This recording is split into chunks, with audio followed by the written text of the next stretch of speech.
Let me tell you something that isn't getting nearly enough attention right now. All eyes are locked on Israel. The world is fixated on Iran. Every headline, every breaking alert, every debate revolves around the Middle East. But while all of that unfolds in plain sight, there is a man sitting quietly in Moscow who isn't panicking at all. Vladimir Putin. In fact, from his perspective, this isn't a crisis. It's an opening. Because what he's waiting for isn't peace talks. It isn't a temporary ceasefire. It isn't even a short regional war. What he's watching for is something far bigger. The moment the United States makes the one decision that changes everything, a full-scale ground invasion of Iran, not limited strikes, not symbolic force, but boots on the ground, supply chains, occupation plans, a long war. Because the second that happens, the entire global chessboard shifts, and Putin already knows how every piece moves.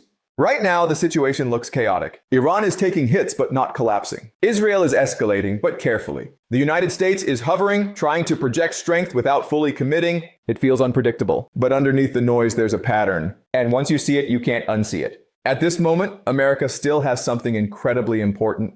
An exit. It can step back. Declare limited objectives achieved. Reduce involvement. That door is still open. But the second ground forces enter Iran, that door slams shut. There is no clean exit from a land war in Iran. And Putin understands that better than many policymakers do. Here's why patience works in his favor. Modern America is not built for prolonged wars the way it once was. That's not criticism, it's reality. Public support is fragile. Political unity is thin. Industrial capacity isn't what it used to be. And history is very clear. When a country goes to war without strong internal backing, it struggles to finish it. Now compare that to Iran. For Iran, this isn't strategy, it's survival. And when a nation believes it's fighting for its existence, everything changes. Divisions disappear. Endurance increases. Sacrifice becomes acceptable. That creates a dangerous imbalance. A superpower with limited patience versus a nation prepared to endure indefinitely. That combination has broken powerful empires before. And Putin isn't trying to fix that imbalance. He's waiting for it to deepen.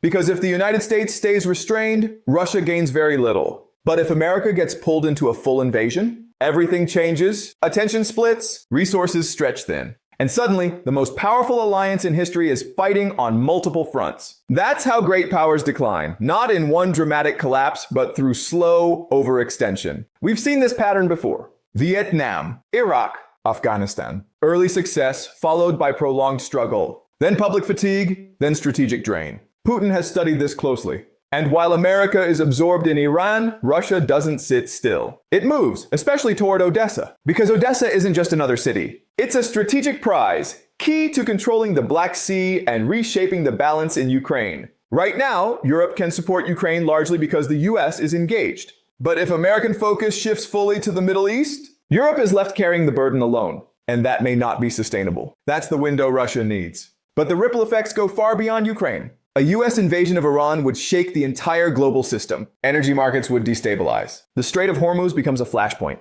Trade routes grow uncertain. And when energy and trade are disrupted, every country starts recalculating its future.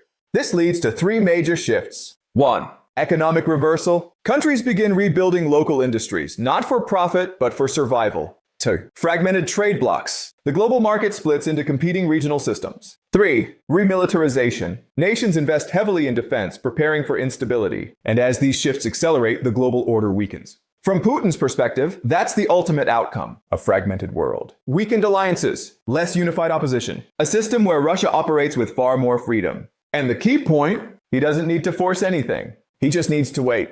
Because wars aren't won on paper. They're fought on terrain, logistics, and human will. Iran has difficult geography, decentralized military structures, asymmetric capabilities built over decades. Even a victory could become the beginning of a much bigger problem, an occupation in one of the most complex regions on Earth. History offers no easy examples of how that ends well.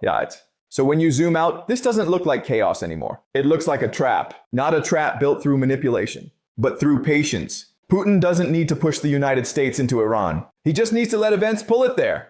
And here's the critical truth. None of this is inevitable. It all depends on decisions, real decisions made in the coming days and weeks. The United States still has an off-ramp. It can define success narrowly and step back. But that window is closing. Every escalation narrows it. Every commitment deepens it. Every loss increases pressure to continue. And at some point, the situation starts making decisions on its own. That's the moment Putin is waiting for. Not a dramatic announcement, just a quiet crossing of a line that can't be uncrossed. Because after that, the question isn't, can America win? It becomes, can it sustain everything at once? Multiple conflicts, economic strain, public fatigue, rivals taking advantage of distraction. Empires don't collapse overnight. They erode. And right now, the conditions for that erosion are quietly assembling. The real question is anyone paying attention to the right thing? Because while the world watches Iran and Israel, very few are watching the man in Moscow, who is watching everything.